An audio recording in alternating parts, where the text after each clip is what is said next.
स्वागत है आप सभी का दर्पण सिविल सर्विसेज के यूट्यूब चैनल पर।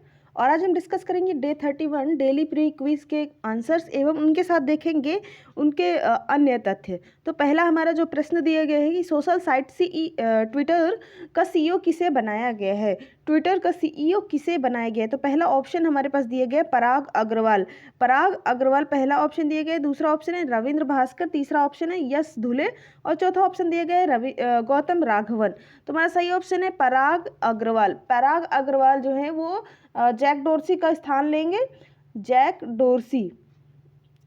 डोर्सी का स्थान लेंगे। और ट्विटर की स्थापना जो हुई थी वो 2006 में ट्विटर की स्थापना हुई थी। तो ये हमारा होता है प्रश्न नंबर पहला। अब हम चलते हैं प्रश्न नंबर 2 पर। प्रश्न नंबर 2 जो बोल रहा है कि मिस ट्रांस ग्लोबल 2021 कौन बनी है।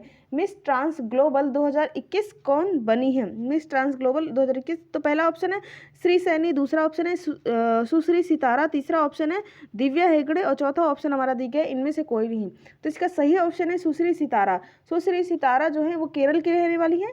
केरल की रहने वाली है। और इन्हें ट्रांसजेंडरों की चुनौतियां एवं उनकी समस्याओं को लोगों के सामने लाने के लिए एवं उनका समाधान करने के लिए मिस ट्रांस ग्लोबल अवार्ड 2021 मिला है। यह अवार्ड पाने वाली वो पहली भारतीय है।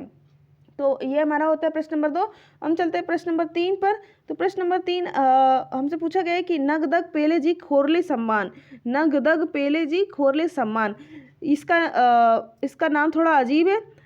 सम्मान का नाम थोड़ा अजीब है, लेकिन ये एक सम्मान है। भूटान सरकार द्वारा किसे दिए जाने की घोषणा की गई है? तो पहला है कि भारत के प्रधानमंत्री नरेंद्र मोदी। दूसरा है यूक्रेन के राष्ट्रपति जेलेंस्की। तीसरा है भारत के राष्ट्रपति रामनाथ कोविंद। और चौथा हमारा दिया गया है श्रीलंका के प्रधानमंत्री महेंद्र राजपक्षे। किसे दिए जाने की घोषणा की गई है? तो भारत के प्रधानमंत्री नरेंद्र मोदी जी को दिए जाने की घोषणा की गई है। यह भूटान का जो है सर्वोच्च नागरिक पुरस्कार है।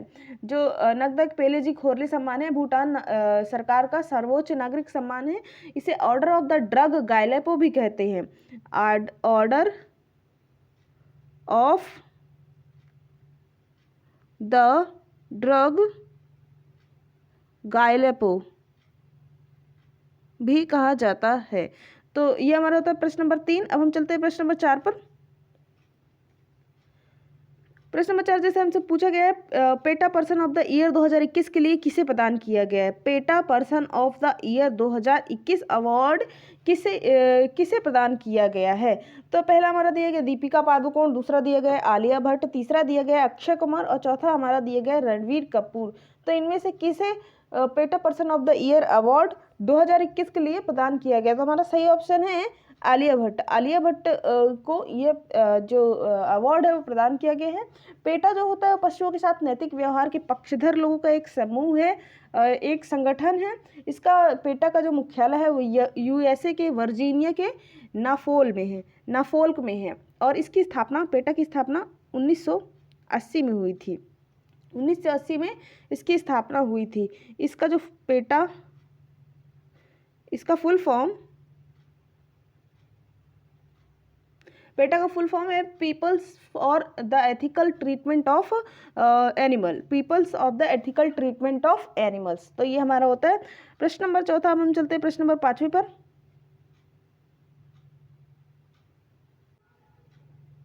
प्रश्न नंबर 5 हमसे पूछा गया है 2022-23 खेलो इंडिया गेम 2022-23 खेलो इंडिया गेम की मेजबानी कौन करेगा?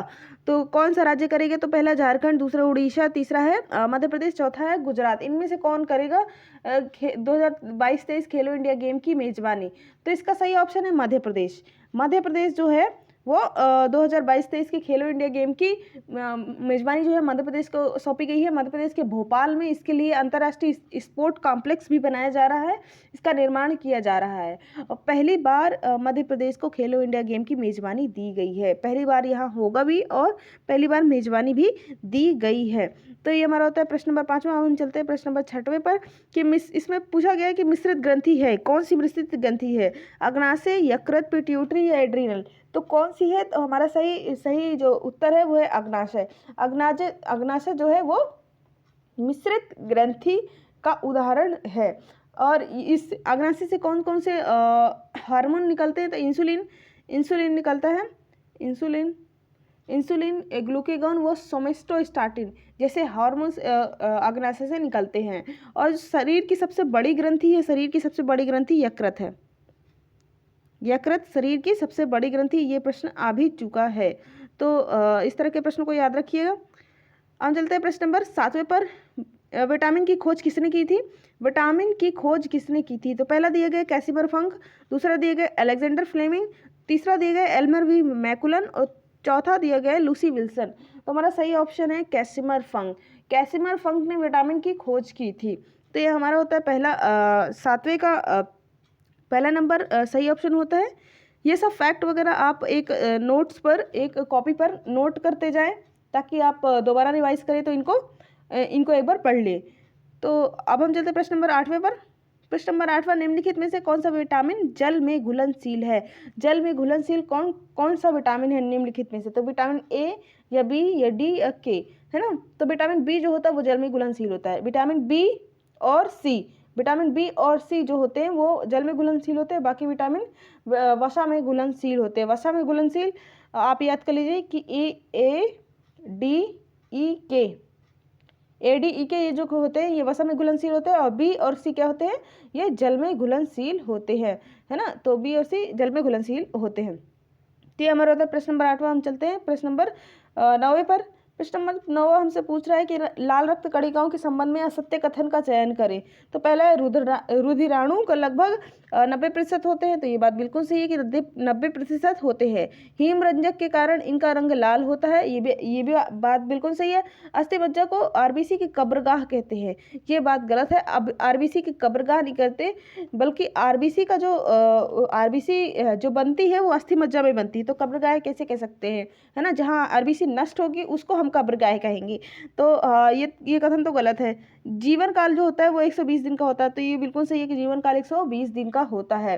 तो जो अस्थि मज्जा है उसको कब्रगाह नहीं कहते, तो फिर किसे कहते हैं? तो प्लीहा, प्लीहा को आरबीसी का कब्रगाह कहते हैं। प्लीहा को आरबीसी का कब्रगाह कहते हैं। तो हमारा होता है प्रश्न नंबर 9वां। हम चलते हैं प्रश्न नंबर 10वें पर। प्रश्न नंबर 10वां हमसे बोलता है कि उत्सर्जन की वृक्क, है ना, उत्सर्जन की वृक्क की क्रियात्मक एवं संरचनात्मक इकाई क्या है? तो पहला है दिया गया न्यूरॉन, दूसरा दिया गया नेफ्रॉन, तीसरा दिया गया मेडुला और चौथा हमारा दिया गया एड्रिनल ग्रंथि। तो वृक्क की जो क्रियात्मक एवं संरचनात्मक इकाई है वो है नेफ्रॉन।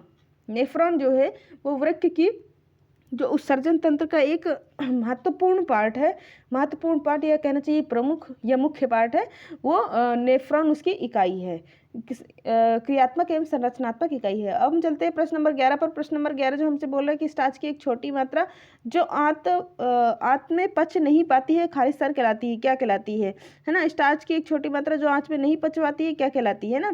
तो पहला है संशोधित स्टार्च, दूसरा है जिलेटिन युक्त स्टार्च, तीसरा है प्रतिरोधी स्टार्च और चौथा दिया गया है डेक्स्ट्रीफाइड स्टार्च। तो इसका हमारा सही ऑप्शन है कि प्रतिरोधी स्टार्च। प्रतिरोधी जो स्टार्च है वो छोटी आंत पे नहीं पच पाती है, छोटी आंच पे नहीं पच पाती है। हम चलते हैं अगले प्रश्न पे। दही में पाए जाने वाले जीवित जीवाणुओं के लिए प्रयुक्त शब्द कौन सा है? दही में जो लैक्टोबैसिलस नाम के जीवाणु पाए जाते हैं, है ना, तो उससे जीवाणुओं के लिए प्रयुक्त शब्द कौन सा है? अगर किसी में जीवित जीवाणु पाए जाते हैं तो उसके लिए कौन सा शब्द प्रयुक्त किया जाता है? तो पहला एंटीबायोटिक वो है, वो जीवाणु जो है एंटीबायोटिक है ना। ये हमसे पूछ रहा है कि एंटीबायोटिक है या फिर गुणवर्धक औषधि है या प्रीबायोटिक्स है या बायोटिक्स है, क्या है वो? तो इसका सही ऑप्शन है प्रीबायोटिक्स। प्रीबायोटिक्स उसे का शब्द का प्रयोग किया जाता है दही में पाए जाने वाले जीवाणुओं के लिए। तो जो दही जो होता है वो दूध से किण्वन क्रिया के कारण बनता है। किण्वन क्रिया होती है दूध में, फिर उसके बाद वो दही बन जाता है ना। तो ये हमारा था प्रश्न नंबर 12। अब हम चलते हैं प्रश्न नंबर 13 पर। प्रश्न नंबर 13 हमसे पूछा गया है कि मनुष्य के मुख गुहा में निम्नलिखित में से किसका पाचन शुरू होता है? मुख गुहा में मतलब माउथ में किसका पाचन सर्वप्रथम शुरू होता है? तो प्रोटीन है पहला ऑप्शन, दूसरा है वसा, तीसरा कार्बोहाइड्रेट और चौथा हमारा दिए गए उपरोक्त में से कोई नहीं। तो सर्वप्रथम कार्बोहाइड्रेट का जो पाचन है वो शुरू होने लगता है। कार्बोहाइड्रेट का पाचन वो मुख गुहा से ही शुरू होने लगता है। ये हमारा होता है 13वें नंबर का प्रश्न। हम चलते हैं 14वें नंबर के प्रश्न पर कि पाचन के बाद प्रोटीन में बदल जाता है, खाली स्थान में बदल जाता है। पाचन के बाद प्रोटीन खाली स्थान में बदल जाता है, किस में बदल जाता है? शर्करा में बदल जाता है, या सुक्रोज में, या माल्टोज में, या एमिनो एसिड में। तो आपको पता होगा कि जो प्रोटीन होता है वो एमिनो एसिड का ग्रुप होता है, एमिनो एसिड से मिलकर बना होता है। तो वो अब पाचन होगा तो वो टूटेगा, जब वो टूटेगा तो एमिनो एसिड में फिर से टूट जाएगा, तो एमिनो एसिड में बदल जाता है। पाचन के बाद प्रोटीन एमिनो एसिड में बदल जाता है। प्रश्न नंबर 15वां बोल रहा है कि पोलियो रोग का कारक है। क्या है पोलियो रोग का कारक? तो पहला है कवक, दूसरा है जीवाणु, तीसरा है विषाणु और चौथा दिया गया है टॉक्सिक। क्या इसका कारक है? तो इसका सही उत्तर जो है विषाणु। विषाणु जो है पोलियो रोग का कारक है ना। पोलियो वायरस से पोलियो होता है। तो विषाणु से होने वाले महत्वपूर्ण रोग जो होते हैं, पहला है चेचक। चेचक आप याद अपनी नोट्स में लिख लीजिए, चेचक है ना, छोटी माता, और एक तो आप सभी लोग जानते हैं कोविड-19, इन्फ्लुएंजा, सॉर्स है ना, पोलियो, ये तो क्वेश्चन ही है, रेबीज, डेंगू बुखार, खसरा और सामान्य जुकाम जो होता है, ये सामान्य सर्दी जो होती है वो भी वायरस के कारण होती है। तो ये हमारा होता है प्रश्न नंबर 15। हम चलते हैं प्रश्न नंबर 16 पर कि कोशिकीय श्वसन में ऑक्सीजन की वास्तविक भूमिका क्या होती है। कोशिकीय श्वसन में ऑक्सीजन की जरूरत क्या होती है, उसकी क्या भूमिका होती है, हमसे पूछा गया है। तो पहला हमारा ऑप्शन दी गई है ग्लूकोज का विश्लेषण करता है ना। दूसरा ऑप्शन दी गया आईटीसी है ना, में इलेक्ट्रॉनों को अंतिम स्वीकार करता है ना, स्वीकारता है, और फिर ये माइटोकॉन्ड्रिया को सक्रिय करता है, और चौथा दिया गया एंजाइम को उत्तेजित करता है। इनमें से क्या करता है वो, है ना। तो जो हमारा सही ऑप्शन है कि आईटीसी में इलेक्ट्रॉन का अंतिम स्वीकारता है ना, स्वीकार करता है। आईटीसी का जो फुल फॉर्म होता है इलेक्ट्रॉन परिवहन श्रृंखला, जो कोशिका में होती है, और अंतिम रूप से ऑक्सीजन जो होती है इसी में काम करती है। आईटीसी में इलेक्ट्रॉन परिवहन श्रृंखला है ना, इसे कहा जाता है। यह क्रिया जो होती है माइटोकॉन्ड्रियल झिल्ली में होती है, माइटोकॉन्ड्रिया की झिल्ली में होती है ये क्रिया। तो ये हमारा होता है प्रश्न नंबर 16। अब हम चलते हैं प्रश्न नंबर 17वें पर। प्रश्न नंबर 17 हमसे पूछा गया है कि इटाई, ये इताई नहीं है, इटाई रोग किसके कारण होता है। तो पहला हमारा जो दिया गया ऑप्शन मरकरी, दूसरा कैडमियम, तीसरा नाइट्रेट और चौथा दिया गया आर्सेनिक। तो हमारा सही ऑप्शन है कैडमियम। कैडमियम से इटाई रोग होता है। इटाई रोग किससे होता है? कैडमियम से होता है। इसको पहली बार 1960 के दशक में जापान में देखा गया था। ये औद्योगिकरण से जुड़ी मानवीय गतिविधियों का परिणाम है। औद्योगिकरण में जब कैडमियम का प्रयोग किया जाता है तो कहीं न कहीं मानव शरीर के अंदर आता है, तो उसी का परिणाम ये होता है। इसमें हड्डी में गंभीर दर्द के साथ, है ना, इसमें हड्डी में बहुत ज़्यादा गंभीर दर्द होता है ना। तो यह बना होता है इटाई रोग। ये किसके कारण होता है? कैडमियम के कारण होता है। सर्वप्रथम 1960 में जापान में ये पाया गया था, जापान में, है ना, जापान में।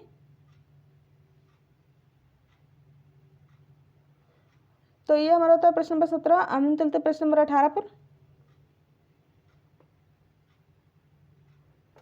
प्रश्न नंबर 18 हमसे पूछ रहा है कि विटामिन B7 का रासायनिक नाम क्या है। विटामिन B7 का रासायनिक नाम क्या है? पेंटाथोनिक एसिड पहला ऑप्शन दिया गया है, दूसरा दिया गया है कोबाइलमिन, तीसरा दिया गया है एस्कॉर्बिक एसिड, चौथा दिया गया है फॉलिक एसिड, और पांचवा जो दिया, इसमें 5 ऑप्शन है तो पांचवा दिया गया है बायोटीन। इनमें से कौन सा है B7 का जो रासायनिक नाम है वो कौन सा है? हमारा सही ऑप्शन है कि बायोटीन। बायोटीन B7 का रासायनिक नाम है ना। ये जो बी ग्रुप के विटामिन होते हैं उनमें से एक विटामिन है। तो ये हमारा होता है प्रश्न नंबर 18वां। अब हम चलते हैं प्रश्न नंबर 19वें पर। प्रश्न नंबर 19वां, निम्नलिखित में से कौन सा प्राकृतिक स्रोत और अम्ल का युग्म सही सुमेलित है ना। युग्म सही सुमेलित है, कौन सा ऐसा है जो सही सुमेलित है? टमाटर ऑक्जेलिक अम्ल, टमाटर में ऑक्जेलिक अम्ल होता है, ये सभी को पता है। संतरा में एसिटिक अम्ल नहीं होता है, नेटल डंक में भी लैक्टिक नहीं होता है, और इमली में मेथेनोइक नहीं होता है। तो हमारा सही ऑप्शन कौन सा हो गया? टमाटर ऑक्जेलिक अम्ल, है ना। तो ये हमारा सही ऑप्शन ए नंबर होता है। हम चलते हैं प्रश्न नंबर 20 पर। प्रश्न नंबर 20 हमसे पूछा गया है सामान्य सर्दी उपचार के लिए किस विटामिन का प्रयोग किया जाता है। सामान्य सर्दी के उपचार के लिए किस विटामिन का उपयोग किया जाता है? विटामिन ए या विटामिन सी, विटामिन डी और विटामिन बी, किसका उपयोग किया जाता है? तो विटामिन सी का प्रयोग सामान्य सर्दी के उपचार के लिए जनरली किया जाता है। तो हमारा होता है प्रश्न नंबर 20। अब हम चलते हैं हमारे ये आज के होते हैं सारे क्विज, जो 20 प्रश्न आपको दिए जाते थे उनका डिस्कशन ये होता है। अब हम चलेंगे, जो कल आपको प्रश्न दिया गया था, एक अलग से जो प्रश्न दिया जाता है आपके लिए, उसका उत्तर आपको कमेंट बॉक्स में लिखकर बताना होता है। तो जो कल प्रश्न दिया गया था कि कल प्रश्न एक दिया गया था कि स्ट्रीट चाइल्ड क्रिकेट विश्व कप 2023 की मेजबानी कौन सा देश करेगा, है ना। स्ट्रीट चाइल्ड क्रिकेट विश्व कप 2023 की मेजबानी कौन सा देश करेगा, तो इसका सही ऑप्शन है भारत। भारत जो है स्ट्रीट चाइल्ड क्रिकेट विश्व कप 2023 की मेजबानी करेगा। तो ये बहुत ही महत्वपूर्ण प्रश्न है, इसे आप याद कर लीजिए, प्रश्न आ भी सकता है। आज के प्रश्न में, जो आज का प्रश्न है उसमें हम चलते हैं कि आज का प्रश्न क्या है। FIH जूनियर महिला हॉकी विश्व कप 2022 किस देश ने जीता है। FIH जूनियर महिला हॉकी विश्व कप 2022 किस देश ने जीता है। तो पहला ऑप्शन है हमारा USA, दूसरा ऑप्शन हमारा दिया गया नीदरलैंड, तीसरा ऑप्शन दिया गया अफ्रीका, दक्षिण अफ्रीका, और चौथा ऑप्शन दिया गया भारत। तो इसमें से हमको उत्तर बताना है। आपको इसका उत्तर कमेंट बॉक्स पर लिखकर बताना है और इसका सही उत्तर कल के आपकी वीडियो में प्रदान किया जाएगा। तब तक के लिए धन्यवाद। अब मिलते हैं अगले वीडियो में अगले प्रश्नों के साथ अगले दिन।